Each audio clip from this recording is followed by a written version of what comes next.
జెండా వందనం అనే రోజే దానికి ముందు రోజు రాత్రే మంచిగా మనం మన స్కూల్ డ్రెస్ని తీసుకొని పోయి ఐరన్ చేయించుకొని పొద్దుగాలని 6 గంటలకు లేచి స్నానం చేసి డ్రెస్ వేసుకొని మంచిగా మన జేబుకు జెండా పెట్టుకొని స్కూల్కి వెళ్ళి ఊరంతా మంచిగా తిరిగి జెండా వందనానికి అటెండ్ అయ్యి జెండా ఎగిరెత్తే అసలు ఆ చిన్నప్పటి రోజులు గుర్తు చేసుకుంటేనే మస్తు అనిపిస్తుంది కదరా. అవును రా చింటిగా, నువ్వు చెప్తాంటే చిన్నప్పటి రోజులు అన్నీ గుర్తుకొస్తానేరా.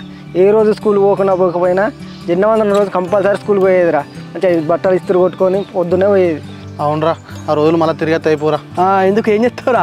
అరే వీడు ఏం చేసినారా జెండా వందనం అంటే నువ్వు ఎందుకు స్కూల్కి వస్తే చెప్పురా, లడ్లు పంచుతా అని చెప్పేసి లడ్ల కవర్ తీసుకునేది, అందరికి ఇచ్చేది, ఆబ్సెంట్ అయిన వాళ్ళు అన్నీ వీడు కొట్టేసేదిరా.